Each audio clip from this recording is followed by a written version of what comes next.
Alô, alô, nave, apertem os cintos porque é hora de decolar nas histórias incríveis do seu podcast preferido de Cara com CEO. E antes de começar, eu quero saber uma coisinha de você. Você já se inscreveu no canal? Já deu like nesse vídeo? Já compartilhou para que seus amigos tenham acesso ao conteúdo e ao trabalho que a gente faz aqui? Se você ainda não fez isso, para tudo agora, antes de encher a caneca, antes da gente começar a exibição do pod, e já vai lá e já clica, já curte, já compartilha, porque hoje eu vou lhe apresentar um convidado excepcional que vai te ajudar a enxergar a vida de uma maneira diferente. Você vai aprender, além de outras coisas, a importância de empreender com responsabilidade, com foco, mas sobretudo com propósito. O bate-papo de hoje vai ser riquíssimo e eu queria apresentar para vocês com uma grande honra, com uma grande satisfação aqui, Michel Cohen, que está aqui comigo, administrador de empresas de formação. Vou ter que ler o currículo do cara aqui rapidinho. Um dos grandes empresários do nosso estado, o cara que tem uma produtora muitíssimo conhecida há mais de 20 anos aqui no mercado de entretenimento de Salvador, que é a Diva. Aliás, ele é responsável por eventos importantes, históricos que já aconteceram aqui. Tenho certeza que quem é de Salvador que está assistindo pode certamente já esteve em um desses eventos. Por exemplo, a produtora A Diva é responsável pelo Camarote Harém de Salvador. Eu estive lá no último carnaval e posso atestar a qualidade do trabalho do Michel no Camarote Harém. Ele também é sócio do Arena Real, que é uma escolinha de futebol do Real Madrid aqui em Salvador. E agora, me desculpe o trocadilho, mas eu sou obrigado a fazer. Saindo da água para o vinho, nada a ver com os negócios anteriores. O cara também tem uma loja de vinho super conceituada nos mais importantes shoppings da Bahia, que é a Chês Cohen. Então aí, ó, tá bom, né? Mas já chega. Diversificação é o sobrenome do cara. Michel Cohen, seja bem-vindo. Você está de cara com o senhor, meu amigo. Ô, meu amigo, obrigado mesmo aí. Muito honrado com o seu convite, né? Que responsabilidade estar aqui. Eu vejo que muita gente bacana passa por aqui e espero poder contribuir um pouquinho, né? Eu acho que é o principal, assim, é contar a história que se as pessoas que estão assistindo a gente tirarem alguma coisinha e puderem melhorar suas vidas, acho que a gente está posso dizer, com a missão cumprida. Eu sempre digo aqui, se a gente impactar uma vida, já é o suficiente para pagar o nosso trabalho que a gente realiza aqui, depois do expediente, depois de um dia exaustivo. Você lá no seu negócio veio direto para cá, eu aqui no meu negócio, a gente para se encontra para tentar impactar pelo menos uma vida, né? Se a gente conseguir mudar, transformar a vida de uma pessoa, acho que a gente já está sendo muito bem remunerado pela vida, né, Michel? Michel, eu vou começar a pergunta aqui de uma maneira bem enfática, falando de empreendedorismo, tá? Eu ainda não conheci na minha vida, não sei você, mas nunca encontrei nenhuma criança dessas que eu sempre converso, que me diga assim na lata, meu sonho é ser empreendedor. O menino fala, pô, eu quero ser rico, eu quero ser jogador de futebol, né, eu quero ser famoso, eu quero ser artista, mas empreendedor, ninguém nunca me disse que queria ser, nenhuma criança. Em mim, isso surgiu muito naturalmente, foi muito orgânico, né? Foi acontecendo e quando eu percebi, eu já estava lá, eu já estava fazendo, já estava empreendendo, já estava tomando conta dos meus primeiros negócios aos 16 anos, com 18 já tinha um negócio formal, né? E eu queria saber como é que foi para você, Michel, né? Houve influência familiar, não houve? O que foi que ligou esse gatilho em você para empreender? Como é que começou a sua trajetória empreendendo, Michel? Conta para a galera que está em casa para lhe conhecer melhor. Vamos lá, você falou aí, eu sou administrador de empresas de formação. Fiz faculdade de publicidade inicialmente, né? Minha vontade era trabalhar com marketing, mas era muito novo, né? Em 1992 eu estava na faculdade de publicidade e aí eu resolvi mudar para a faculdade de administração e para depois me especializar em marketing, mas essa especialização acabou que nunca saiu. Eu disse, vou dar 6 meses para descansar, esses 6 meses já se passaram aí anos e anos. Talvez por influência familiar, né? Meu pai tinha uma oficina, uma pequena oficina lá no bairro do Uruguai, e eu fui trabalhar com ele, né? Uma das críticas que eu faço, acho que as nossas faculdades de administração, é que eles preparam a gente para trabalhar no Odebrecht, no Price, no Arthur Andersen, quando boa parte ali de meus colegas, né, a gente acabava indo administrar os negócios da família, né? E eu fui trabalhar com meu pai.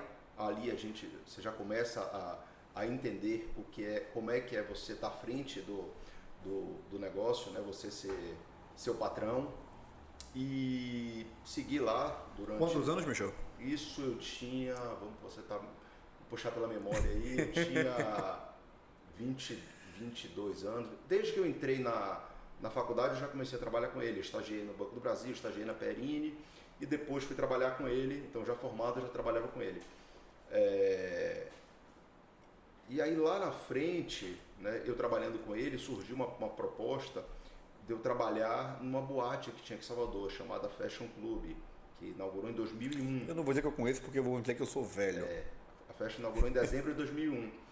E eu fui trabalhar como promoter da Fashion e tomei muito gosto por aquilo, né? E eu tinha um primo que já tinha uma produtora de eventos aqui em Salvador, que era a Aue Produções, a coisa também lá do final da década de 90, início de 2000. E eu tomei gosto pelaquele universo, né? E aí na Fashion acabei crescendo lá, então eu tinha uma coisa que eu acho que é uma coisa que é fundamental, a gente tinha comprometimento. Eu acho que falta essa turma jovem que vem aí. Eu lembro que eu trabalhava lá aos sábados e era o casamento de um dos meus melhores amigos. Eu falei para minha chefe, eu digo, Cláudia, nesse sábado que vem eu posso chegar atrasado? Eu era padrinho do casamento, eu fui pro casamento, a Fashion abria às 10, assim que acabou a cerimônia, abracei o meu amigo, abracei a então esposa dele ali naquele momento, tirei o paletó e antes das 11 eu estava na Fashion Club. Então assim, você precisa fazer algumas renúncias, né? Chegou um ponto que a Fashion disse, poxa, eu quero Michel aqui como sócio. E aí fizeram uma proposta para mim, eu já estava nessa época com outros 3 que se tornaram meus sócios trabalhando junto comigo, e dali a gente continua a crescer. Então eu acho que a gente se fez indispensável na Fashion, por conta desse comprometimento que a gente tinha, né? Eu vejo uma turma nova que chega, poxa, meu sonho é trabalhar com festa. Eu digo, poxa, se o sonho é trabalhar com festa, vai ser um produtor de eventos, né? E eu tenho meninos assim que chegam para trabalhar comigo, eu vou trabalhar lá no camarote, tá? Você vai dar uma oportunidade, ele não vai lá, né? Ele tem uma oportunidade ali de ir para uma coisa melhor, ele vai. Então assim, começando já um conselho que a gente pode dar é assim, tenha comprometimento, porque as pessoas estão contando com você. Então quando você se faz indispensável, né, você tende a crescer dentro daquela empresa, e acho que foi o que aconteceu comigo. Eu acho que se criou, Michel, não sei se você concorda comigo, uma pseudo sensação de facilidade no caminho para o sucesso com a digitalização das informações, né? A gente vê muita gente de sucesso ou com pseudo de sucesso nas redes sociais o tempo inteiro, e a gente vê uma juventude que às vezes tecnicamente muito boa para executar algumas tarefas, mas que não está preparada emocionalmente para o não. A galera, o primeiro entrave, eu estou desistindo do meu sonho, eu estou abandonando aquele projeto, estou pulando para o segundo projeto, acreditando que o segundo projeto vai ser mais rápido que o primeiro, vai me dar resultados mais rápidos. Eu não quero esperar a maturação do negócio, eu não quero aprender. Você começou como promoter na Fashion e eu tenho certeza que você passou muito tempo ralando para chegar a ser convidado a ser sócio. E depois que virou sócio, ralou mais ainda, né? Porque você começou a ter mais responsabilidades. E o que o jovem de hoje ele não entende é que o lugar no sol realmente está garantido para todo mundo, mas para todo mundo que trabalha, para todo mundo que se entrega, para todo mundo que se dedica, que abdica, que renuncia. Então, existe um contexto todo aí que valoriza as pessoas que chegam a algum lugar, que eu acho que foi um pouco danificado ou um pouco mascarado com esse movimento digital todo que aconteceu da vida pessoal das pessoas, né? É possível chegar sim, gente, mas não é um caminho fácil, não é ganhar loteria, né? Eu joguei e no outro dia estou rico. As coisas vão acontecendo conforme o esforço que a gente vai empregando nos nossos objetivos, é isso? Eu acho que a nossa geração, eu sou um pouquinho mais velho que você. Não, mas bastante. A gente pegou o início disso tudo, né? Eu lembro que lá em 2002, 2003, 2004, a gente ia lançar um evento de, poxa, eu quero convidar Magno, é um cara bacana. Eu tinha que ligar para Magno, pegar o endereço dele, pegar o carro, né, ir na casa, deixar o convite. Né? Hoje em dia você manda um WhatsApp, né? É tudo muito mais fácil. O acesso é muito fácil. Para descobrir o contato do Michel é muito fácil, né? Você vai no Insta, você manda um direct, você pede para falar com você, fica muito mais tranquilo para ter acessibilidade. A gente precisava assim, hoje em dia você pegou no Instagram, botou o flyer ali. Eu lembro a gente indo panfletar, né? Ia lá pra praia e aí chegava nos carros, ia deixando um panfletinho, ou chegava nos bares e chegava lá com a equipe para distribuir o panfleto, para informar do nosso evento. Então, a gente precisava de fato. Então hoje em dia está tudo muito mais fácil, né? E essa facilidade parece que está fazendo pessoas mais acomodadas, né? Mais frágeis, eu diria, em alguns momentos, né? Exatamente. É isso aí. Vamos falar agora desse seu começo no empreendedorismo artístico, nesse momento cultural de Salvador. Salvador, todo mundo já sabe, quem não é daqui sabe mais ainda, que é uma cidade muito rica em cultura, fervilha em novidades culturais o tempo inteiro, na música, na dança. É uma cidade calorosa, né? É uma cidade festeira, se é que eu posso falar que ela é festeira, acredito que sim. Isso lhe impulsionou a abrir uma produtora de entretenimento aqui? Esse foi o motivo? Ou isso foi orgânico por conta da fashion e aconteceu por conta da fashion e você não pensava muito na capacidade da cidade de gerar negócio? Eu acho que foi orgânico, porque Salvador ela é bem difícil, né? Ela tem isso tudo, mas ela tem uma cultura muito própria, né? A gente costuma falar, a gente tem uma concentração de renda muito grande, né? A gente tem uma cultura muito própria, até geograficamente você vê que quando você sobe aí o Nordeste, você está muito por lá, é muito parecido, inclusive, Recife, Maceió, Natal, João Pessoa, né? A gente aqui está meio que geograficamente distante lá de cima, também não somos tão próximos do sul. Do sul, né? Então, assim, está no meio do caminho, né? E a gente tem uma cultura muito própria. Até gosto de conversar muito sobre isso. Outro dia eu estava falando com a pessoa, poxa, que preconceito que o Coldplay não vem para Salvador. Eu digo, não é preconceito, é que realmente aqui, não sei se tem público, né? Grandes atrações já vieram para cá e não tiveram sucesso. Então, assim, eu acho que se tivesse... A nossa cultura é muito própria, acho que a gente é muito bairrista também, a gente se consome e eu acho que foi uma coisa meio, voltando à pergunta, orgânica. Eu acho que depois que a gente entrou naquele mundo, foi entrando, a gente foi se adaptando, foi entendendo. Eu não vim de uma bandeira, eu sou aqui do axé e vou tentar fazer evento de axé. Não, eu estava trabalhando na fashion, onde a gente tinha bate-fum tocando no domingo, você tinha o dia do hip hop, o dia do eletrônico, grandes atrações passaram por lá, Luiz Caldas, Babado Novo começando. Então, assim, a gente tinha uma pluralidade, né, de atrações que tocavam lá e a gente foi entendendo aquilo, né? Eu costumo dizer que eu tenho aquilo que eu gosto de escutar em casa, né? Mas eu sou um produtor de eventos, então a gente já fez evento gospel, a gente já fez evento infantil, eu já fiz eventos populares, então assim, a gente faz evento de axé, a gente faz eventos de vinho, como eu falei que teve nesse fim de semana aí, então assim, a gente vai se adaptando, entendendo as necessidades do mercado, pesquisando muito o que está acontecendo lá fora para trazer para cá. Perfeito. E você começou há 20 anos, a produtora, não é isso? A tem 21 anos. A gente acabou de falar agora no começo do nosso bate-papo, você deu alguns exemplos aí da mudança, eu panfletava e hoje em dia você bota um flyer na internet. O mundo era completamente diferente na parte digital, né? Você tinha alguns entraves aí, eu acredito que você encontrou algumas barreiras no começo do seu negócio para divulgação, para captação de recurso, para trazer atrações de peso para os seus negócios.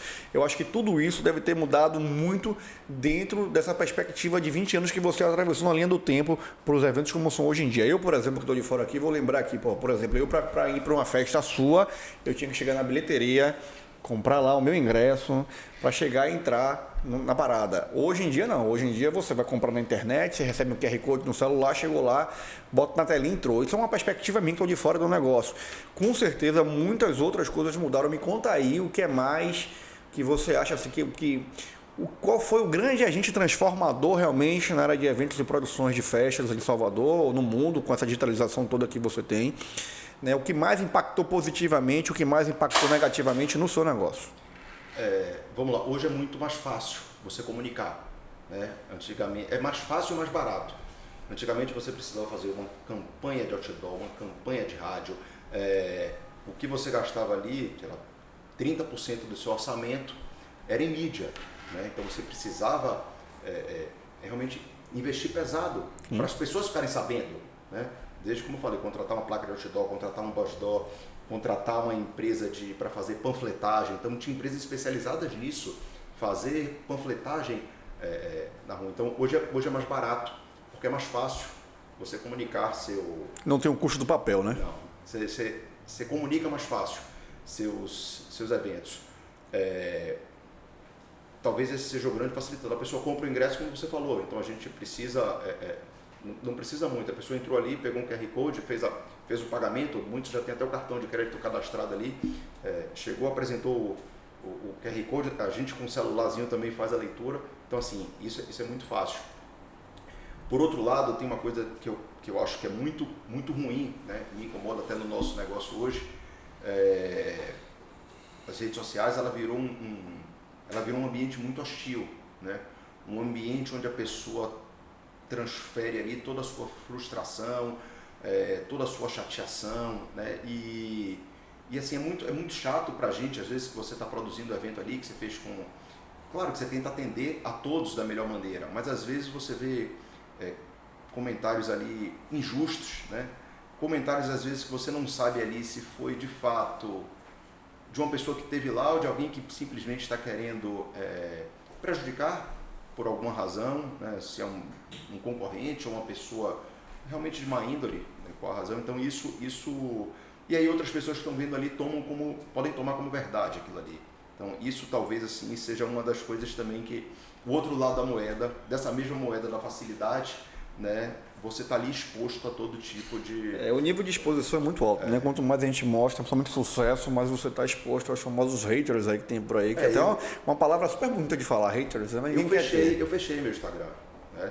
Em determinado momento eu disse, poxa, claro, a gente tem o da Diva, o do Camarote Arém, né? E os demais abertos, mas o meu pessoal, eu digo, não quero não. Tem um momento, né, que eu disse assim, vamos segurar um pouquinho aqui, apesar de saber que ali é excelente para tá divulgando nossos eventos, mas tem minha vida pessoal também que eu gosto de postar ali, da vida em família e tudo mais, que eu digo, ó, tá na hora de dar uma segurada. Eu acho que é importante a gente bater bastante nessa tecla, né, do ponto negativo, porque isso acontece em todos os negócios. E negócios não foram feitos para serem perfeitos, negócios foram feitos para serem aperfeiçoados constantemente, né? Essa é a grande dica que eu sempre dou aqui para a galera, que às vezes o cara quer começar um negócio, uma grande ideia, mas ele quer começar de maneira perfeita, ele quer começar grande, ele quer começar 100% organizado. Desculpem, e a gente precisa levar em consideração que a bandeira do Brasil, na minha teoria, ela está invertida, em vez de ser ordem e progresso, deveria ser progresso, depois ordem, porque não dá para crescer 100% pronto, né? Não dá para nascer 100% pronto. Aliás, você nasce sem saber falar, sem saber comer, sem saber andar, né? Não tem como o seu negócio nascer 100% pronto. Então os negócios foram feitos para serem imperfeitos de verdade, porque é assim que ele matura, é assim que ele evolui, é assim que você como profissional, como empreendedor vai amadurecer. É no perrengue que você aprende, é no perrengue que você cresce, que você tem uma grande sacada, uma grande ideia que vai mudar o seu negócio.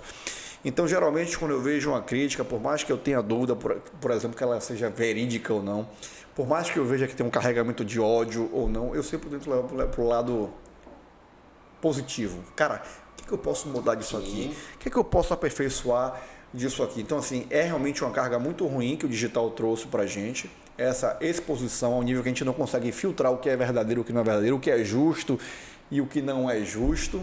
Mas eu acho que, de toda forma, pelo menos como eu encaro aqui, ela acaba sendo benéfica para mim, enquanto empreendedor, e para a minha empresa, porque eu sempre busco nela uma oportunidade de melhorar. E eu enxergo o meu negócio como um negócio imperfeito, tá? Eu acho que esse é o meu princípio. O meu negócio é imperfeito, o Magno é um empresário imperfeito que está em constante evolução, um ser humano imperfeito, um marido imperfeito, a gente está em constante evolução o tempo inteiro. Então, apesar de ser um lado muito ruim, muito chato da rede social, eu ainda acho que ela tem mais pontos positivos para a gente que empreende, na divulgação do negócio, para o crescimento do nosso negócio, do que do negativo. Você concorda nesse sentido? Concordo.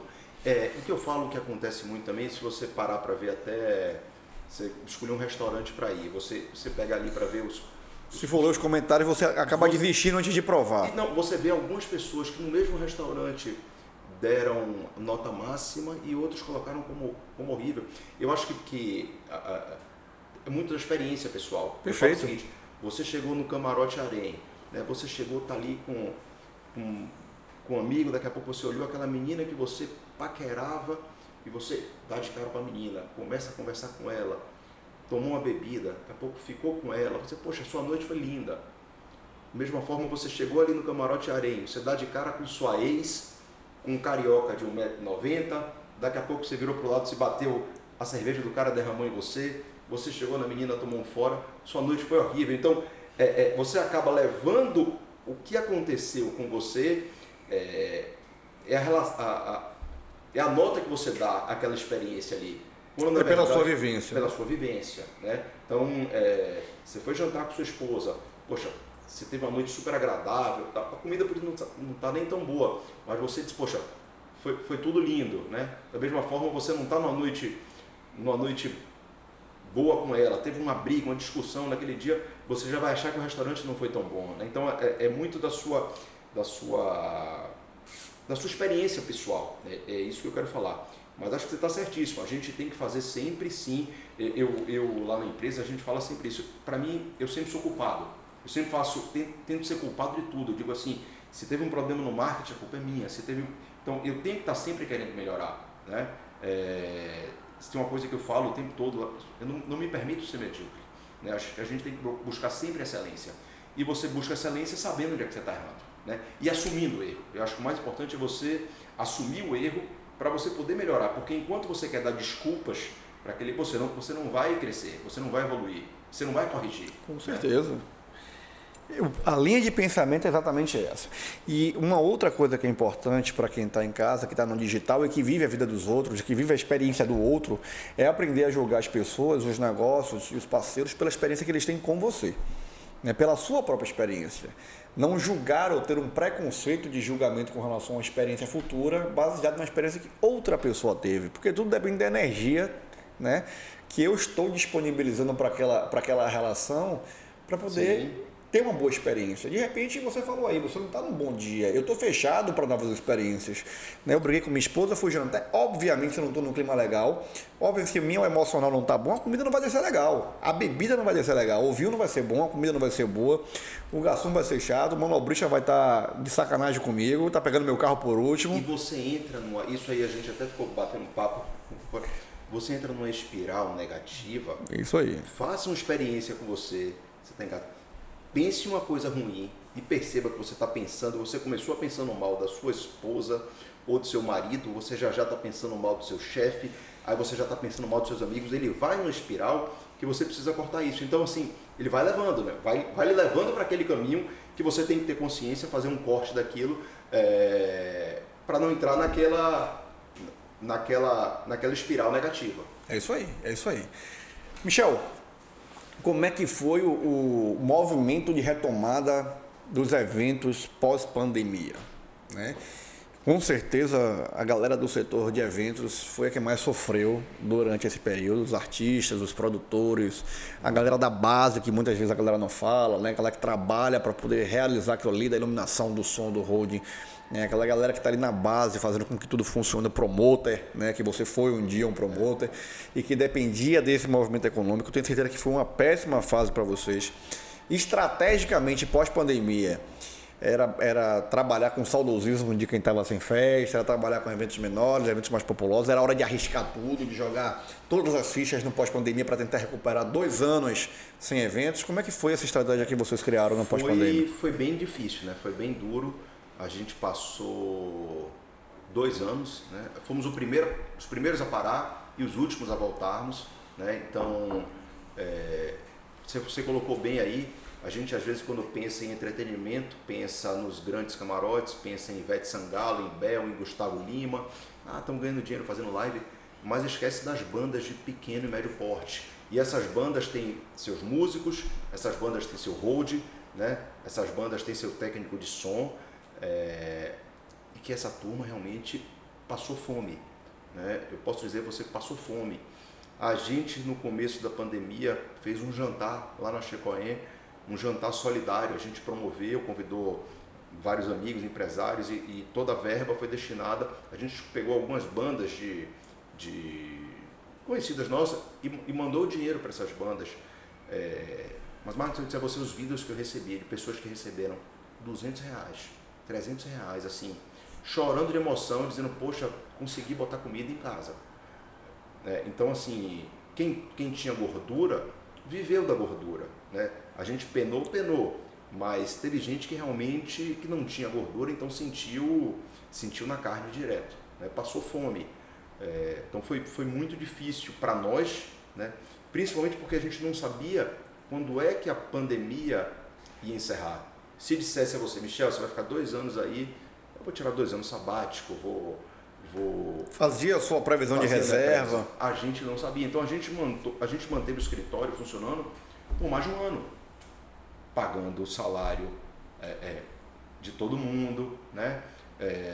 E aí depois de 1 ano a gente fez, espera aí a gente teve que chamar até advogado, contador, equipe, dizer assim, e aí demitiu o primeiro, demitiu o segundo, chegou aqui para vamos negociar aqui, eu não consigo ficar lhe pagando, não tem nem sentido. Então assim, foi bem difícil para nós esses 2 anos e precisava de fato, porque o entretenimento nada era mais contagioso, digamos assim, né? Nada mais propício de você propagar a doença do que você estar no carnaval, você estar na festa, né? O que deixava a gente muito triste era estar vendo ônibus lotado, né? Tá vendo paredão acontecendo na periferia, Praias lotadas e a gente não tá podendo trabalhar. Então, vamos fazer um lockdown? Vamos fazer um lockdown de verdade. Vamos fazer um lockdown para todo mundo, não um lockdown para inglês ver, como a gente fazia, como a gente sabia que estava acontecendo aqui, né? E aí, acho que foi bem difícil, mas depois foi muito. Eu acho que teve uma entrevista que eu dei até para a Rede Bahia lá no dia do camarote, assim, a gente estava feliz, assim, mais do que fazendo qualquer tipo de conta, de preocupado com a receita. Isso veio, claro que é importante, né? Que tem a escola das filhas para pagar, tem o condomínio para pagar, mas a gente estava feliz de poder tá trabalhando de novo com o que a gente gosta tanto. Aí você vê a alegria no rosto das pessoas, e isso eu falo de verdade, de coração.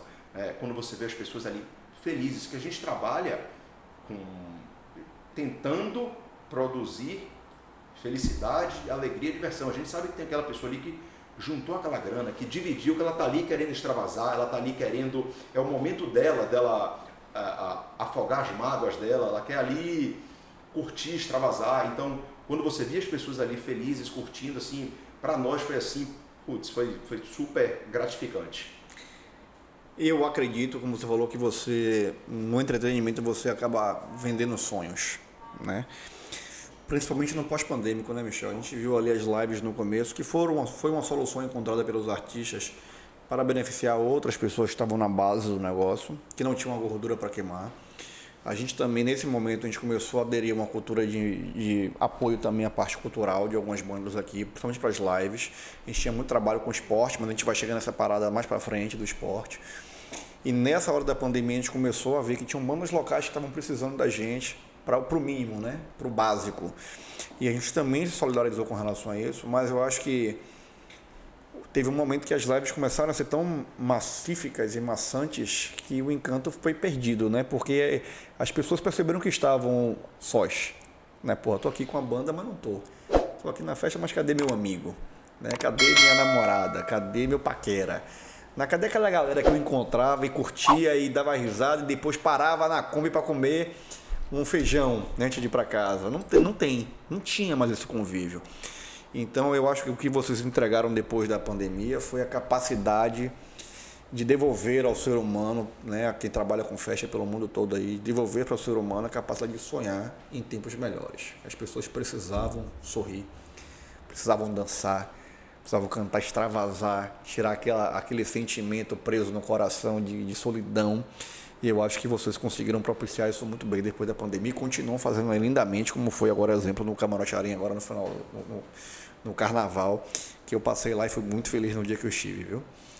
Agora, além da diva, você também tem aí uma participação em um negócio completamente diferente, que eu até fiz um trocadilho no começo, que era da Água para o Vinho, né? Que é uma loja de vinhos, de venda e degustação, diga-se de passagem, um dos melhores shoppings de Salvador, totalmente diferente do seu negócio principal, onde você começou. Eu queria saber primeiro, eu acho até que eu já vou adivinhar a resposta, não vou falar aqui, não vou dar spoiler, mas eu acho que eu já sei de onde vem essa vontade de trabalhar com isso, né? Porque que você está trabalhando com vinho, vendendo um vinho.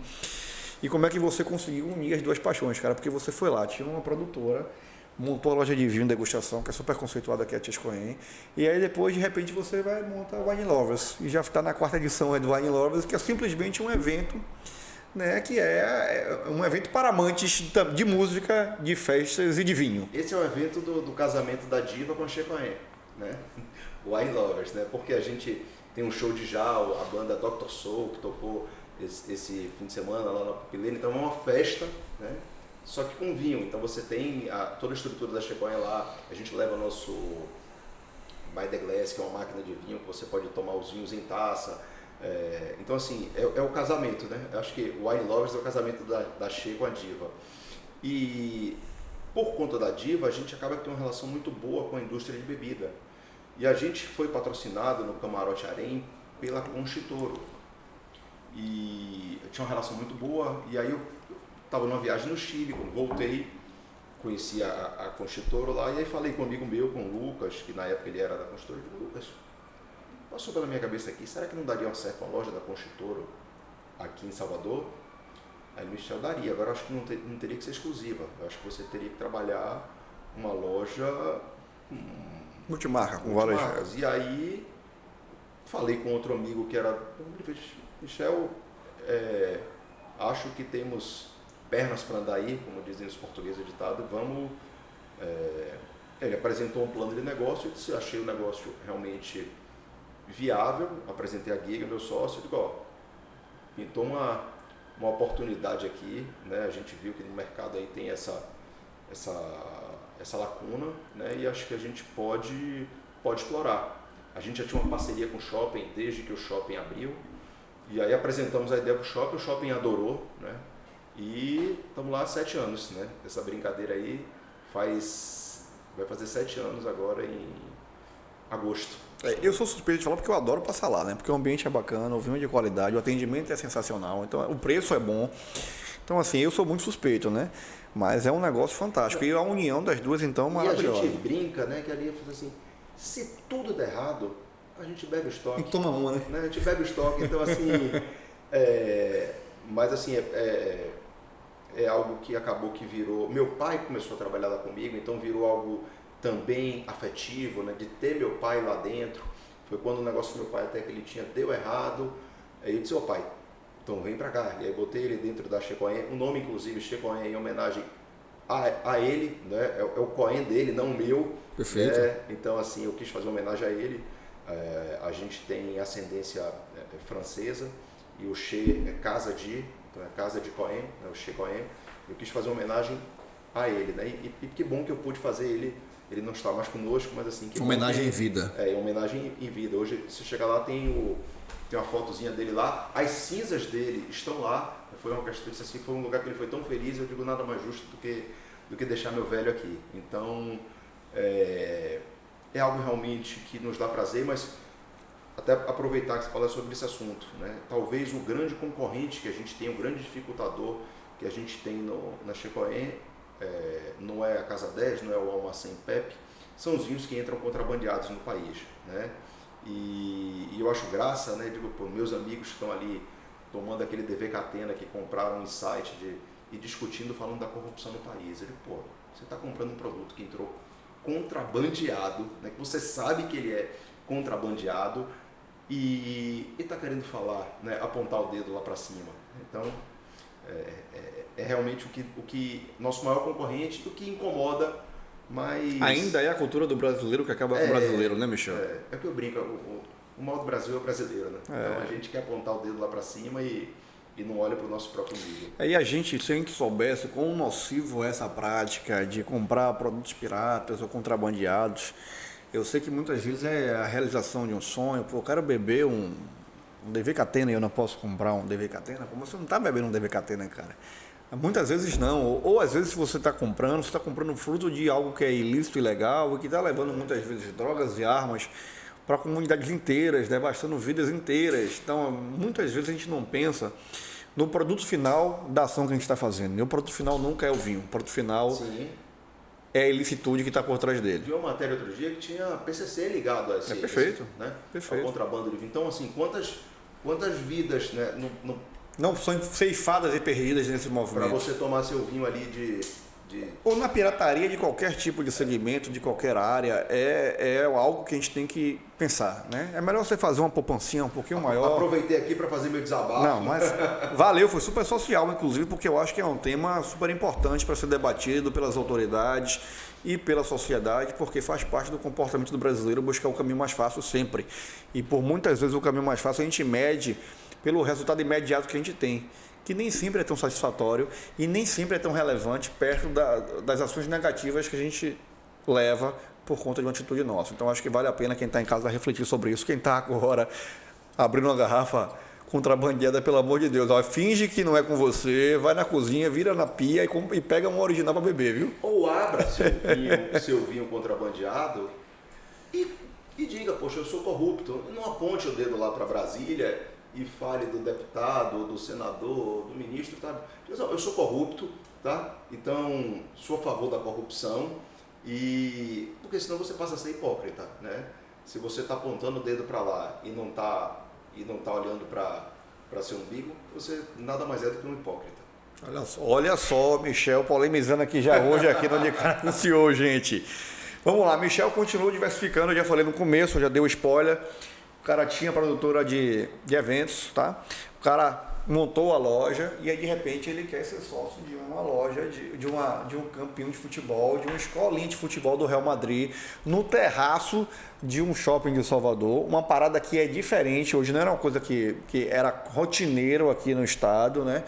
A gente, um dos maiores, se não o maior shopping aqui da Bahia, que por incrível que pareça, leva o nome da Bahia, super original, Shopping da Bahia, que tinha escolhido o Real Madrid no terraço. E é um negócio que é um negócio novo, né? Alugar campos de futebol no terraço de um shopping. Como é que você olhou isso com bons olhos e viu que isso era um bom negócio para investir, Michel? O que é que te fez apostar nisso? Não, vamos lá, a gente tem... Tudo começou, né? A gente já tem nossa relação muito forte com o Salvador Shopping. Tem um restaurante Salvador Shopping, o Oliva, que a gente foi sócio do Oliva. Melhor pizza, hein? Pizza é boa lá, né? Melhor pizza. A comida é boa. A gente foi sócio do Oliva, a gente é parceiro do shopping desde que o shopping abriu. A Diva está lá dentro, temos agora o Checoé, como eu falei, fazendo quase 7 anos. E eu tenho um grande amigo que é do ramo de futebol, é empresário de jogadores, que chama Odegar, e ele nos procurou e fez, poxa, vocês que têm relação aí com shopping, eu tenho ideia de trazer para cá uma escolinha de futebol, e a gente tentou primeiramente no Salvador Shopping. Então ficamos até alguns anos discutindo e acabou que não andou, né? O shopping, enfim, não comprou a ideia, entendia que não era o momento. Só que a gente tem uma amizade também aqui com a turma do Shopping da Bahia. E aí, hoje eu estava inclusive aqui no Shopping da Bahia, aqui do nosso lado, passei aqui na porta hoje mais cedo. E aí apresentei a Wiltinho, outro grande amigo, e eu disse, quando eu apresentei o Wiltinho, a ideia, o Wiltinho, na hora, ele faz todo sentido, eu tenho até. O Wiltinho é muito prático, pegou, vamos aqui, tem esse estacionamento aqui. E aí a gente fez um plano de negócios, discutimos muito qual era a marca que a gente ia trazer para cá. E dentre todas as marcas que a gente viu, inclusive uma possibilidade da CBF, a gente pensou em trazer marca do Flamengo e outras tantas, mas poderia criar poxa, o pai que aqui que é torcedor do Vasco, do Fluminense, não vou botar na escolinha do Flamengo. E aí surgiu a possibilidade do Real Madrid. Aí a gente conversou com eles, com o pessoal da Fundação Real Madrid, entendemos que era a marca mais forte e trouxemos, né? Então, no ano passado, a gente tem um ano aí de aberto, a escolinha já tem mais de 300 alunos. Demos muita sorte ano passado, parece que foi no momento que a gente fez com o Real Madrid foi contra tudo e contra todos, foi campeão da Champions. Espanhol, Champions League. Benzema foi o craque, Vinícius Júnior foi jogar lá. Vinícius Júnior estourou, arrebentou, então, perfeito. Assim, para quem gosta de futebol, aí sabe que eu estou falando. Ele jogou pior nas quartas de final, jogou pior na semifinal e jogou pior na final. Eu nunca vi um negócio daquele. Era Mas nos minutos finais resolvia, né? Então assim, o jogo era para ele ter perdido de 8-1 e ganhou de 1-0. Gol de Vinícius Júnior, então assim, parece que deu tudo certo pra gente e a gente está muito feliz com essa parceria. A gente tem reuniões aí uma vez por semana, mas a gente tem o Odegar, como eu falei, que está à frente do projeto aí tocando, e vamos seguir aí, né? Então fica a dica aí, quem tem filho e quiser matricular na escolinha do Real Madrid, fica aqui no Shopping da Bahia, ou quem quiser lugar para marcar seu baba lá, então fazer sua comemoração de aniversário, confraternização de sua empresa, a gente tem um espaço próprio para isso, tem campo de areia também para quem quiser fazer aula de futevôlei, né? E bacana que você está aqui, como você falou, no maior shopping da cidade, aqui no centro comercial aqui de Salvador, né? Então, e com toda a segurança, todo o conforto de um grande shopping. Maravilha. Eu, fuçando sua história, conversando e conhecendo um pouco de tudo que você faz, eu vi que no ano de 2020 você foi agraciado com a Comenda 2 de Julho, né? Que é a maior honraria que é emitida pela Assembleia Legislativa do Estado da Bahia para personalidades que apoiam ou ajudam no desenvolvimento do Estado, e você foi reconhecido pela sua integração, interação e apoio em causas sociais. Eu vi que isso é uma marca sua, do Michel, em todos os seus projetos, em todos os seus negócios. E eu queria que você falasse um pouquinho desse assunto, Michel, pra gente. Mano, foi um dia assim, um dia especial, né? Eu até disse lá nos discursos que junto com o dia do nascimento de minhas filhas, assim, o dia do meu casamento, talvez foi um dos dias mais emocionantes, né, que eu vivi, e tive a honra, né, de receber a Comenda 2 de Julho. O que eu falei lá, eu falo aqui novamente, não sei, sinceramente não sei se eu merecia, eu acho que a gente faz um pouquinho, mas o que eu falei naquele dia lá, digo, eu não sei se eu mereço, mas a partir de hoje eu vou ter que fazer por merecer. Então foi um compromisso que eu fiz da gente tentar cada vez mais fazer nossa parte de contribuição para a sociedade. Eu acho que a gente é privilegiado, né? Você, eu vejo que faz isso também muito bem, você apoia os eventos, você apoia muito o esporte, e eu acho que a gente tem que tentar devolver um pouquinho, né, para a sociedade isso tudo que a gente recebe. A gente tem tentado nos últimos anos, né, tem feito uma parceria com o Instituto Inserir. Então é um instituto que eu sou fã do trabalho deles, que eles tentam inserir pessoas, eles inserem pessoas com algum tipo de deficiência no mercado de trabalho.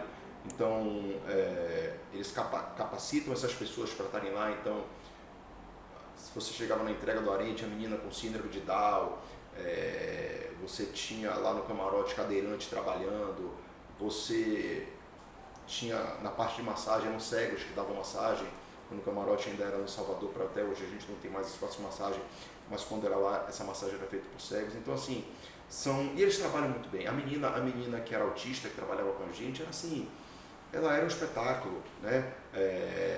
Animada, divertida. Então assim, e muito mais do que a questão financeira, são essas pessoas que estão se sentindo valorizadas. Pertencentes, né? Então assim, é algo que a gente faz que é muito gratificante. A gente tem uma parceria de muitos anos com as obras assistenciais de Irmã Dulce. Desde o primeiro ano que o Bloco Arém saiu, e as meninas faziam uma doação. Então outro dia a gente fez um levantamento, a gente tem mais de 1 milhão doado às obras de Irmã Dulce ao longo dos anos, né? Enfim, a gente tenta fazer pequenas ações, como eu falei agora há pouco, eu acho que é devolver um pouquinho para a sociedade, né? Acho que fazer nossa parte para uma sociedade mais justa, né?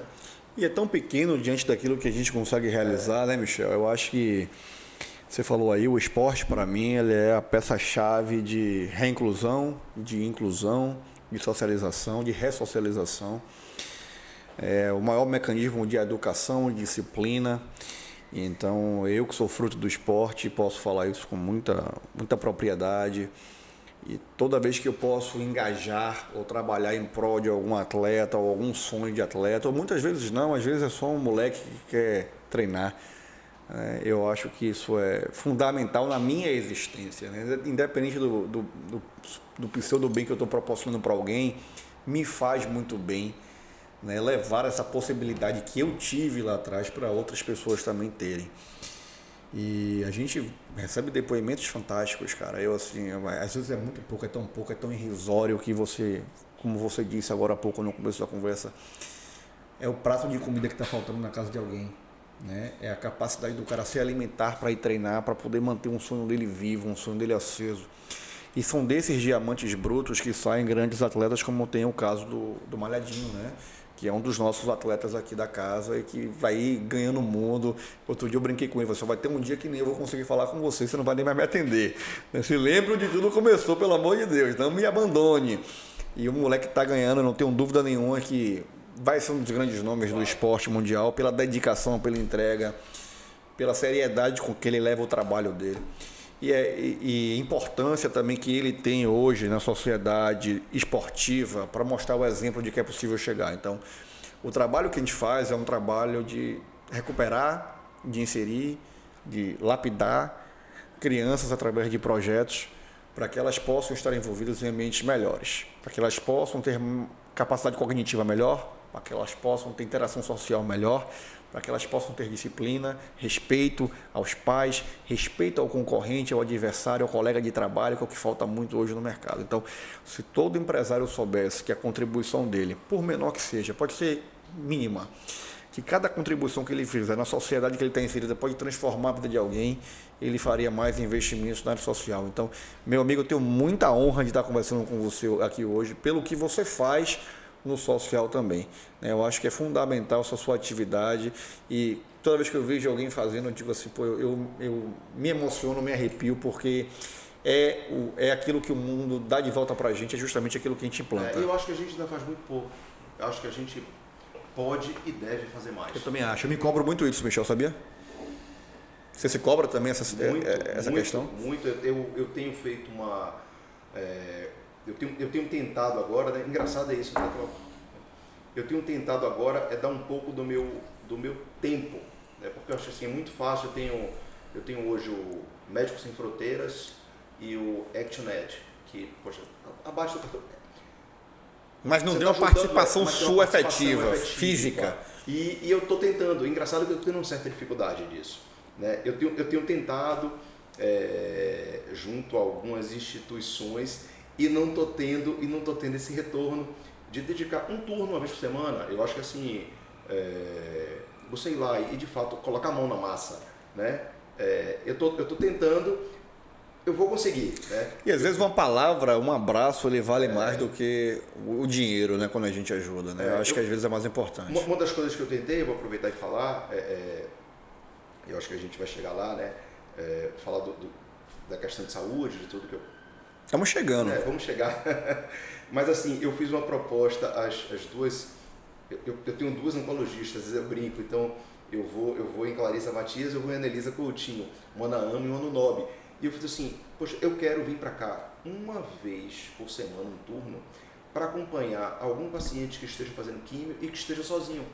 Porque assim, às vezes a pessoa está ali sozinho, ela pode ser uma que não queira conversar, mas tem uma que talvez o que você quer é uma companhia, né? Você quer um papo, você quer alguém para estar ali, para passar a mão na sua cabeça e tá fazendo companhia, né? É engraçado, minha filha, ela até pouco tempo atrás, ela não sabia se expressar quando ela estava chateada, né? Ela não brigava, mas ela simplesmente se recolhia no canto dela e ela não provocava uma aproximação até ela se sentir confortável. Isso podia demorar um dia, 2 dias, 3 dias, ela naquela fase de pré-adolescente para adulto, já com 17 anos agora, vai indo para 18. E eu disse a ela, minha filha, às vezes não precisa de palavras para você se expressar. Está chateada com alguém, pode estar chateada com seu pai, está chateada com um amigo, vai lá e dá um abraço. Você não ama a pessoa? Amo, meu pai. Então vai lá e dá um abraço. Dá um abraço que resolve. Não precisa dizer uma palavra. Dá um abraço, dá um sorriso e vai embora. Vai ficar tudo bem. Então, assim, muitas vezes uma pessoa ela não quer falar, ela tem umas restrições, ela não consegue falar no tratamento, ela não está acompanhada psicologicamente, emocionalmente ela não está bem, ela está instável, ela está deprimida, mas um abraço é um remédio muito melhor do que uma químio às vezes, né?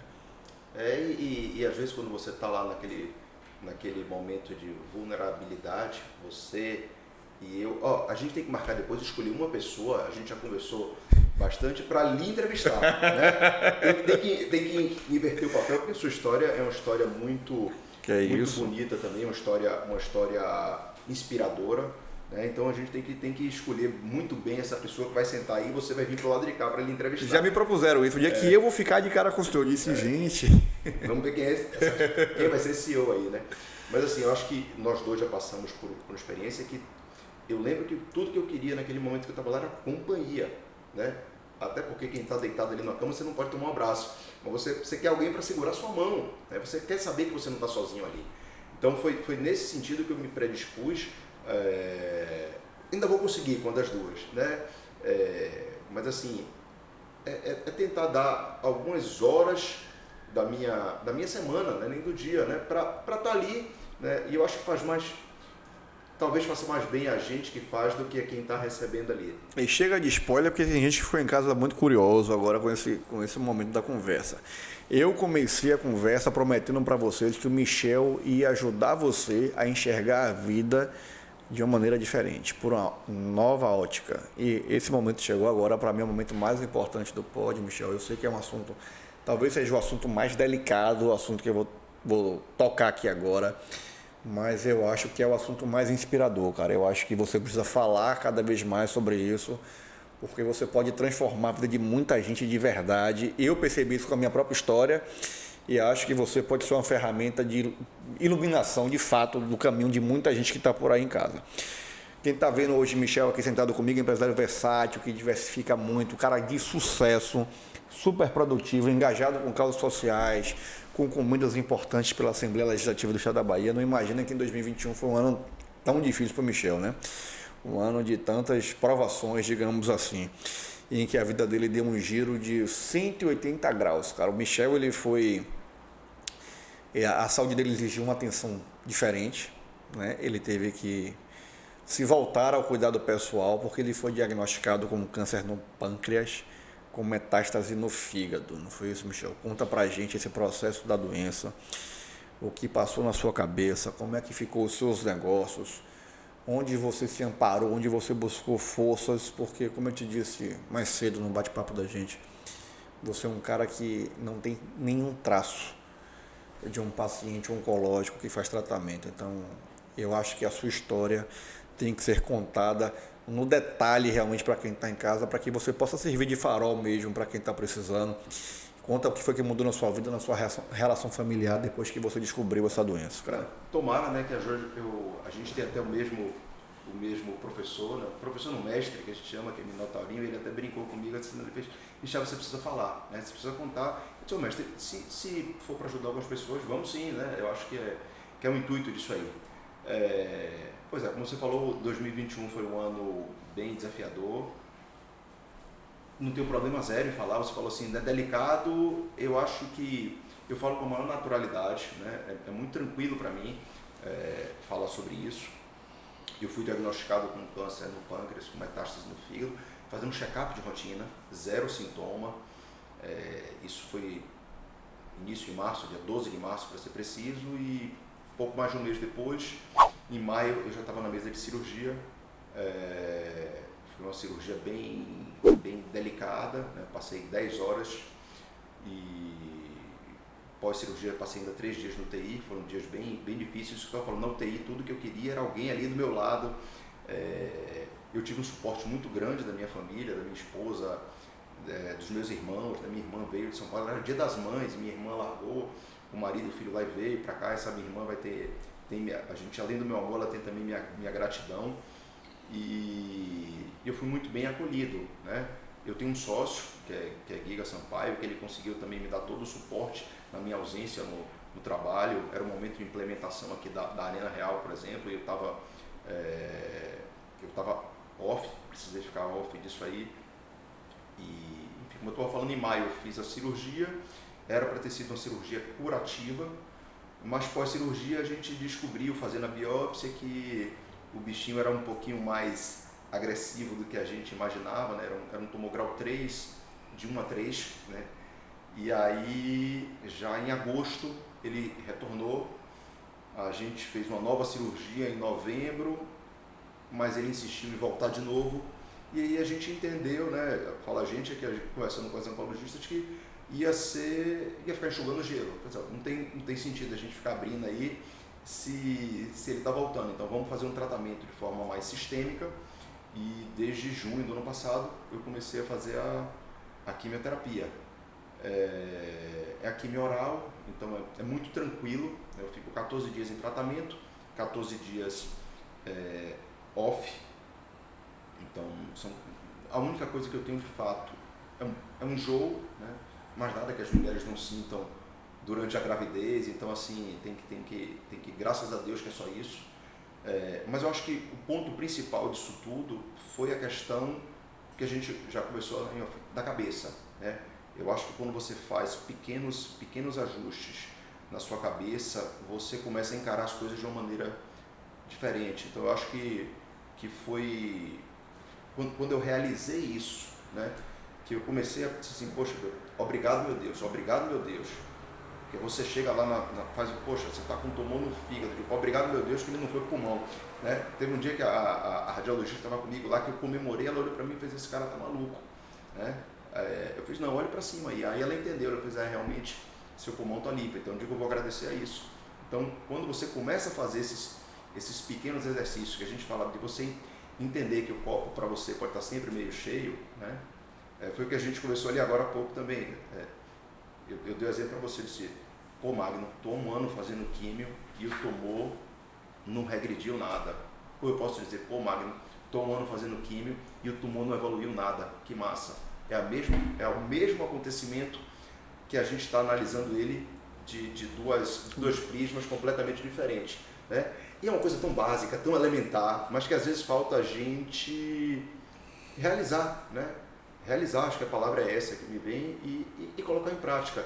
E aí isso começa a mudar como você encara a sua doença, como você encara seu trabalho, como você encara a sua família, seus amigos e o mundo. Então tem dias que quando eu rezo de noite que eu confesso a você, eu agradeço a Deus, porque eu acho que se hoje eu sou um novo homem, é muito fruto do que essa doença trouxe para mim. Mas eu digo, obrigado, mas já deu, né?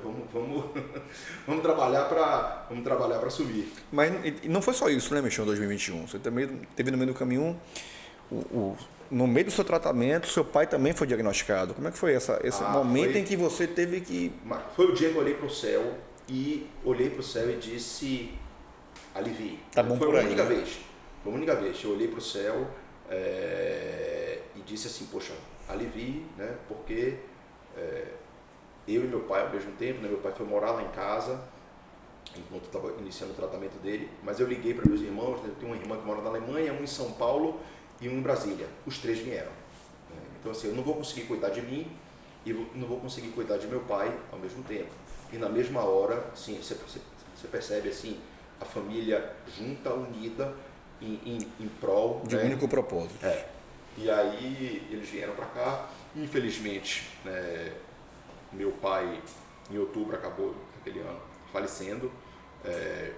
Eu lembro meu pai lá em casa, isso até serve para mim, eu falava muito para meu pai, assim, pai, meu pai era um cara forte, era meu ídolo, né? meu herói, um cara que eu brincava, né? Você que, como eu, a gente luta, né? Gosta de praticar as artes marciais, mas eu brincava assim, eu não saía na mão do meu pai, né? Meu pai era forte. E eu dizia assim, pai, você tem que querer, né? E ele, eu quero, mas você via que era um quero da boca para fora, né? Eu lembro que eu peguei uma maquininha de barbear e dei para ele, e eu digo, sabe, queira, né? Não queira só, queira tá bem, queira, né? Eu lembro quando eu fui diagnosticado, acho que da segunda vez que a gente tinha voltado, eu disse, pô, no dia seguinte eu fui pro salão. Eu disse, se é para enfrentar, vou enfrentar bonito. Cortei o cabelo, né? Eu disse assim, você leva até com um pouco de humor, né? Eu disse, vamos, quando nada, vou estar com o cabelo bonito aqui. Cheguei lá. E se o cabelo cair, a gente vai economizar com shampoo e gel. Com shampoo e gel. Mas não caiu não, graças a Deus, é muito tranquilo, né? É muito tranquilo mesmo o que eu passo. Aquilo que a gente falou, eu percebo que você tem que ficar atento, né? Ficava muito no começo, porque se deixar realmente aquela espiral negativa que a gente falou, ela lhe joga na cama. Então assim, eu ficava muito vigilante no começo dos meus pensamentos, Hoje em dia não, já está meio que no automático, né? Então a gente começa a evoluir como ser humano e aí quando você começa a gostar dessa evolução, você busca continuar nesse caminho, né? E no meu caso está dando muito certo. É um processo evolutivo realmente, como você falou. Eu não sei se sempre foi assim com você, do primeiro momento que você recebeu o primeiro diagnóstico, eu não sei como é receber essa bomba, né? Se nesse primeiro momento você esmoreceu, se não esmoreceu, ou você já teve altivez desde a hora que você viu o diagnóstico. Olha que coisa interessante, eu era uma pessoa super reativa, eu era uma pessoa impulsiva, né? Brigão até por muitas vezes, e determinado momento fiz, poxa, É um francês com sangue italiano. Aí eu fiz, poxa, e aí até brigando em casa, com casamento, poxa, você tem que procurar uma terapia. E aí foi meu início, né? Isso há uns 7 anos atrás, 7, 8 anos. Acho que quando eu comecei a fazer a terapia, e aí mas aí na terapia eu percebi uma coisa, né, que eu até brinco. Eu fiz assim, vou dar o spoiler, comecei a escrever um livro. Olha! E até um que eu falo num capítulo, que eu fiz assim, eu fiz uma continha bem simples, a gente passa 8 horas dormindo e 16 horas acordado. Eu até um pouquinho menos, mas assim, se você pegar 16 vezes 7, dá 112 horas na semana. São as 16 horas que você está acordado. Eu disse, pô, eu passo 111 horas, 1 hora na terapia e 111 horas no mesmo trânsito, com o mesmo sócio, com a mesma esposa, com a mesma filha, com os mesmos problemas. Era muito injusta, né? Então, você saía da terapia ali, poxa, consciente, entrava no carro, já chegava o cara, ele buzinava, você já chegava em casa e já estava chegava no dia seguinte no trabalho. Então, assim, eu digo, essa conta eu preciso equilibrar. Então, eu fui fazer yoga, eu fui para centros de meditação, eu fui num negócio super legal aqui em Salvador chamado Arte de Viver, eu fui fazer uma caminhada no Vale do Pati. Aí você começa a seguir umas paginazinhas no Instagram, que você vê uma frasezinha que vai mudando. Eu todo dia eu escuto um cara que eu sou fã, que é Cortella, todo dia eu escuto Cortella. Aí você começa a ler livros e aí você começa a equilibrar. Então você começa essa coisa do 111,1 a diminuir, aí começa a virar 112, aí você começa a ter mais horas cuidando de você. Eu li um livro que fez muito sentido na minha vida, que foi, oh meu Deus, O Milagre da Manhã. Não sei se você teve a oportunidade de Esse eu não tive a oportunidade ainda. O Milagre da Manhã, e ele fala que você basicamente acorde 1 hora antes para cuidar de você, né? Para cuidar da sua respiração, afirmações positivas, meditação, atividade física. E eu disse, poxa, e aí você começa, é um livro, como eu falei, né? É um livro, um yoga, um exercício de respiração, uma meditação. Uma terapia. E aí parece que eu vim me preparando. Que eu vinha, quando eu vinha nesse processo de evolução, eu tive minha notícia. Pô, no dia, claro que foi um baque, né? Você perde seu chão. Mas eu lembro que no dia seguinte, eu peguei a esposa, a gente foi no Bonfim, rezei. Era um sábado, voltei para casa, peguei uma picanha, botei na chapa, abri uma Heineken, botei uma música para tocar e digo, segue o jogo, né? Não muda nada, vamos seguir. Vamos seguir porque vamos encarar o que é que a gente tem aí pela frente. E tive um apoio muito grande de meus amigos, da minha turma toda, uma rede assim de acolhimento, de proteção, né? Eu até falo, eu não sabia que eu era tão amado. Muita energia positiva. Eu acho que uma coisa que eu costumo falar também, eu tornei meu problema público. Eu não escondia, e no meu caso, eu sempre falo isso, me fez muito bem, porque eu fui muito acolhido. Então, de cada mensagem que eu recebia, de cada pessoa de corrente de oração, cada uma com a sua fé, né? E eu sentia aquilo chegar para mim, né? E eu disse, poxa, vamos seguir aí. Eu disse assim, as pessoas podem ter pena de mim, ou as pessoas podem ter admiração. Eu escolho que me admirem, né? Eu não quero que ninguém tenha pena, eu quero que a pessoa olhe e diz, poxa, né? se ele assim, eu também posso passar por isso dessa forma. Então, está sendo muito tranquilo, Magno, mais tranquilo do que eu podia imaginar esse processo todo. E vamos seguir aí firme e forte. Por que eu quis, inclusive, falar bem dessa questão de saúde, Michel, que você enfrenta? Porque eu acho que, com certeza, hoje, quem está assistindo conhece alguém ou tem alguém que está passando por algum... Ou, às vezes, até está passando por um problema. Eu não me lembro agora exatamente, mas é algo assim estarrecedor. De 60% da população tem pelo menos um caso de câncer na família. O próximo, né? É algo assim, mas acho que 60% tem um caso na família. Eu perdi meu pai por câncer, perdi meu tio, né, por câncer, meu avô faleceu de câncer. Enfim, se você parar para olhar aí para quantos amigos nossos, né, quantas pessoas próximas. Então, é uma realidade, a gente até costuma... CA não é câncer, o que trouxe, o que causou, se é alimentação, se é estilo de vida, isso é... Se é genético, a gente não sabe. Isso é outra discussão. Outra discussão, né? Até porque no meu caso, a radiologista foi muito clara assim para mim, eu perguntei, né? Eu nunca perguntei para Deus, nunca briguei com ele dando porque que ele deu. Eu perguntei o porquê, até para entender a questão de genética. Ela fez, Michel, 100% randômico. Ela fez, foi um raio que caiu em sua cabeça, né? E eu disse, poxa, paciência, né? Nunca reclamei não. Teve um dia que eu estava, acho que foi o dia que eu percebi que eu estava evoluído, eu estava no carro sozinho, conversando com ele, e aí eu disse a ele, poxa, obrigado, porque se ele foi um raio que caiu na minha cabeça, né? Que bom que foi na minha, não foi na das minhas filhas nem de minha esposa. Então, se era para cair na cabeça de alguém em minha casa, eu acho que ninguém melhor do que fosse na minha. Então, assim, nesse dia eu disse assim, eu tô no caminho certo, já que eu estou agradecendo a Deus de eu ter sido escolhido, né? Eu sempre penso que quem tem as maiores provações são os escolhidos para poder levar, através da palavra, do acolhimento, acalento para outras pessoas. A gente só pode fazer isso, traduzir isso em movimento, em gesto ou em palavras quando a gente vive. Eu acho que essa é a grande realidade. Senão a gente é uma coisa muito efêmera da boca para fora, né, o tempo inteiro. Não tem muita verdade. Quando alguém morre ou quando alguém está doente, a gente às vezes pode lembrar, mas eu vou dizer o quê? Não tem o que dizer, né? Porque a gente não viveu aquilo, a gente não sabe o que dizer, o que fazer.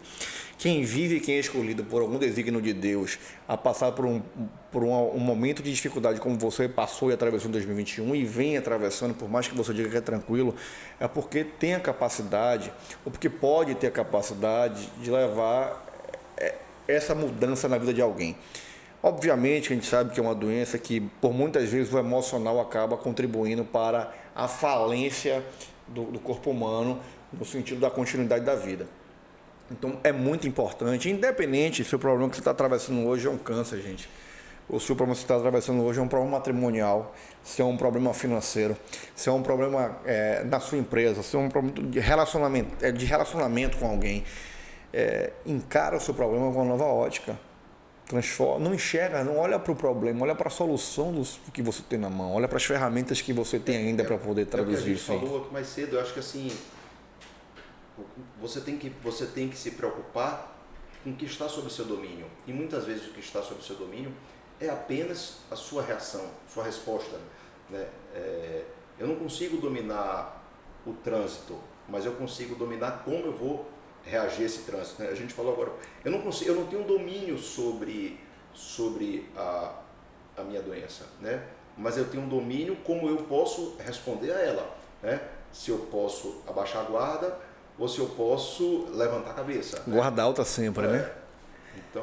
Irmão, com toda a sua vivência e sua experiência no empreendedorismo, eu vou já retomar aqui para o propósito que nós tínhamos antes, porque já está claro para todo mundo que eu acho que a chave já virou em casa aí, a ótica de muita gente já mudou. Tem uma galerinha que está assistindo a gente aí que tem muito menos experiência do que você em negócios, às vezes está querendo começar agora, às vezes começou e está com uma dificuldade, né? Ou às vezes até um cara experiente, mas que não está encontrando a solução. Dá uma dica, dá um conselho para quem está começando a empreender agora. Qual a dica que você daria? Eu vou falar antes da dica, até pegar um tempinho para pensar nessa dica. Você falou que nunca viu uma criança dizendo que quer empreender. Esses dias eu achei uma coisa fantástica. Eu tenho duas filhas, né? Uma de 9 e uma de 6. E aí eu estava dirigindo, estavam minhas duas filhas atrás com a babá. E aí minha filha olhou para a babá e para minha irmã e para a irmã dela e fez: você prefere uma mansão ou um estádio de futebol? E aí a babá e minha filha caçula Maitê, uma mansão, as duas, né? Aí eu digo: e você, Mila? Tô vendo que eu prefiro um estádio de futebol. Aí eu disse: por quê? E ela disse: porque o estádio de futebol eu vou alugar, vou receber o dinheiro, vou juntando dinheiro e quando eu tiver dinheiro suficiente eu compro a mansão, continuo recebendo dinheiro e vou decorando minha mansão do jeito que eu quero. No final eu vou continuar com o estádio e vou ter também uma mansão. Mas eu fiquei tão orgulhoso de minha filha com 9 anos, ela ter essa visão. Eu acho, outro dia ela estava comentando também: você sabe que papai tem 3 negócios? Ele ganhou dinheiro na Diva, pegou o dinheiro da Diva, juntou e montou a Chicoen, pegou o dinheiro da Chicoen e agora montou a escolinha, né? Eu acho tão bacana ela ter essa visão e a gente incentiva esse tipo de coisa nela, né? Acho que ela já é uma empreendedora nato e muito pelo exemplo, né? Exemplo é tudo nessa vida. Mas eu acho que para quem quer começar, eu acho que até o que eu falei aqui no início, eu acho que você tem que ter comprometimento, né? Eu acho que você tem que ter, eu acho que você que é um empresário de sucesso, você sabe que se chegar alguém aqui, se eu disser assim: Magno, eu tô com uma pessoa aqui, um cara da zorra aqui, que você vai botar esse cara para trabalhar, você vai achar uma função para ele aqui, né? Como se você disser: Michel, eu tô com um cara aqui que está chegando, tem lugar para ele na minha empresa, né? Como tem na sua. Então, a gente precisa que a pessoa tenha comprometimento, né? Eu falo, quando faço qualquer entrevista, eu digo: tem 2 coisas que estão para mim, são 2, são 2 itens inegociáveis: honestidade e disposição. O resto a gente até negocia, esses 2 não. Então, assim, seja honesto, e honesto não é pegar aqui uma moeda de R$1, não. É honesto com o seu horário, honesto com o seu comprometimento, né? Com a entrega. Com a sua entrega, né? E eu adoro quando você sabe fazer isso. Não, mas aprendo, né? Eu quando estagiei em 1992 no Banco do Brasil, eu lembro que na entrevista a pessoa: você sabe datilografar? Olha, eu fiz assim: não, mas não é para começar daqui a uma semana, eu aprendo. Eu peguei uma máquina emprestada de meu avô em casa e fiquei. E já cheguei lá no banco, não tinha computador ainda nessa época, sabendo datilografar. Então, assim, eu acho que tenha comprometimento, tenha determinação. Não é fácil empreender, né, no Brasil, mas também não é fácil você acordar e ser empregado e ter... Então, assim, nada é fácil na vida, né? Eu acho que você tem que... Eu vejo às vezes os meus amigos meus, sexta-feira, tomando vinho e falando: pô, vocês estão tomando vinho enquanto o cara tá ali, pegou um ônibus, acordou cedo. Então não vem com esse papo de dizer que a vida de empresário é difícil, não, né? A vida de empresário é difícil, como a vida do cara que é empregado é difícil também. Cabe a você fazer de sua vida, olhar com aquilo que a gente falou até agora há pouco, né? Olhar com um olhar mais positivo para tudo. Mas eu acho que, assim, acredite, né, no que você tem vontade e tenha comprometimento. Eu acho que talvez seja... você me pegou aqui de surpresa, mas talvez... Mas o cara, a experiência, que o cara é macetoso, né? Centroavante de seleção brasileira. Fica ali, enrolou, contou a história da filha, foi pensando na resposta e meteu a resposta de craque, Michel. Porque, assim, honestidade, seja honesto, mas não é honestidade de dinheiro não, gente. Seja honesto com você, né? Seja honesto com você, porque você acha que está enganando o empresário que está do outro lado, você acha que está enganando a sua esposa, você acha que está enganando o colega, você acha que está enganando o seu funcionário, mas você está se enganando, se sabotando o tempo inteiro, né? Tomando decisões erradas e justificando né, em zonas de conforto que você cria na sua pirâmide de trabalho, e essa falta de honestidade com o trabalho de comprometimento é que leva ao insucesso. É isso que diferencia e é o que vai fazer você ser diferente no negócio. Eu achei fantástica a resposta. Rodou e fez o gol na hora que bateu a bola. Agora, para fechar aqui, porque nosso bate-papo correu rápido, a gente, foi excelente. Passou voando, né? E eu queria fazer a pergunta que é a pergunta-chave do podcast. Sempre que a gente conclui o pod, a gente conclui com a mesma pergunta. Já é clichê, mas é original. Eu queria saber o que é sucesso para Michel. Sucesso. Sucesso foi uma pergunta até relativamente... Eu lembro que quando eu estava na Fashion Club, teve uma matéria de um programa que tinha na Rede Bahia de domingo, e aí entrevistaram e perguntaram sucesso. Eu falei uma frase que era de Bob Dylan, que é você acordar de manhã e dormir à noite, e nesse meio tempo fez o que gosta, né? Foi isso que eu respondi, algo em torno de 20 anos atrás. Eu acho que a gente pode aprofundar um pouquinho nisso, né? Mas assim, eu acho que sucesso é ser feliz. Hoje eu tenho essa consciência muito, muito clara, né? Sucesso é você ser feliz, porque se você pegar, eu tenho amigos que são milionários e que estão trabalhando feito loucos, né? Então assim, dinheiro e sucesso são coisas muito, muito, muito distintas, né? Eu acho que sucesso... E distantes. Sucesso é você ser feliz, né? Sucesso é você tá de bem com a vida, né? Você tá satisfeito com a vida que você leva. E para concluir, né? Hoje eu falei dele, né? Que eu sou super fã de Cortella, e hoje que eu estava escutando um videozinho dele, né? Eu deixo as filhas na escola e volto para casa, vou para academia escutando ele. E aí ele fala uma coisa super interessante, ele fez... É um quadrozinho que tem bem famoso, de Charlie Brown com Snoopy. E aí Charlie Brown olhando faz assim... Snoopy, a gente só vive... a gente só vive uma vez, né? E... Né, a gente só morre, né? A gente só morre uma vez. Agora chega...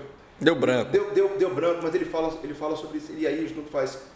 A gente vive todos os outros dias, né? Então assim, é como você quer encarar a vida, né? Tem pessoas que eu falo, viva como se fosse o último dia, né?